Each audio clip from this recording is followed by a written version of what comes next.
महात्मा बुद्ध के उपदेश, विचार व कहानियों से जीवन में सकारात्मक बदलाव आते हैं। बुद्ध कहते हैं कि बुद्ध बनने के लिए मेरे विचारों को सुनो और अपने जरूरत के अनुसार रूपांतरित कर अनुसरण करो। महात्मा गौतम बुद्ध को बौद्ध धर्म का संस्थापक कहा जाता है।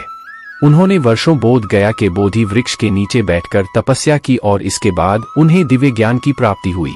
बुद्ध ने अपने विचारों और उपदेशों से पूरे संसार को शांति और अहिंसा का मार्ग दिखाया। इसलिए कहा जाता है कि बुद्ध के विचार आपका जीवन बदल सकते हैं। बुद्ध की आज की अमृतवाणी में आपको बताएंगे गौतम बुद्ध से जुड़ी एक ऐसी कहानी के बारे में जिससे आपके जीवन में खुशियां ही खुशियां रहेंगी, क्योंकि बुद्ध का मानना है कि यह पूरी तरह से आप पर ही निर्भर करता है कि आप खुशी या गम क्या लेना पसंद करते हैं। आप क्या लेना पसंद करेंगे, उदासी या मुस्कान?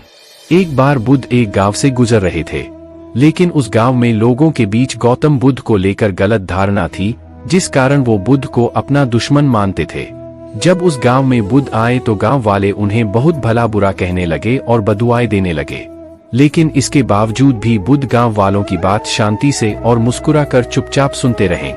गांव वालों ने देखा कि उनकी बातों का बुद्ध पर कोई असर नहीं हो रहा है और वे विनम्रता से उनकी बातें सुन रहे हैं।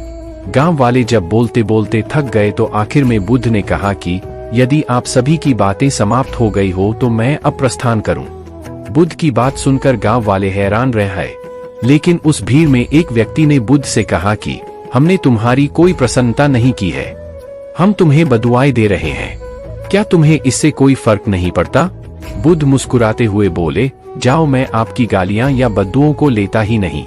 आपके द्वारा दी गई गालियों से भला मेरा क्या होगा? जब तक कि मैं आपकी गालियों को स्वीकार ही नहीं करता, इसका कोई परिणाम ही नहीं होगा।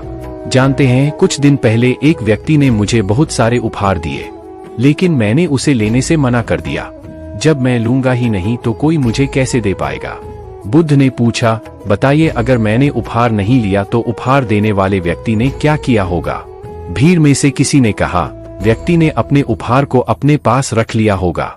बुद्ध ने कहा, मुझे आप सब पर इसलिए दया आती है क्योंकि मैं आपकी इन गालियों को लेने में असमर्थ हूं और आपकी ये गालियां आपके पास ही रह जाएगी। सीख। भगवान गौतम बुद्ध के जीवन से जुड़ी इस कहानी से यह सीख मिलती है कि हम अक्सर अपने दुखों का कारण दूसरों को समझते हैं, लेकिन असल में यह हम पर ही निर्भर करता है कि हम वास्तव में क्या लेना चाहते हैं, खुशी या गम, उदासी या मुस्कान। यकीन मानिए, ये छोटी सी कहानी जीवन में एक बड़ा बदलाव ला सकती है।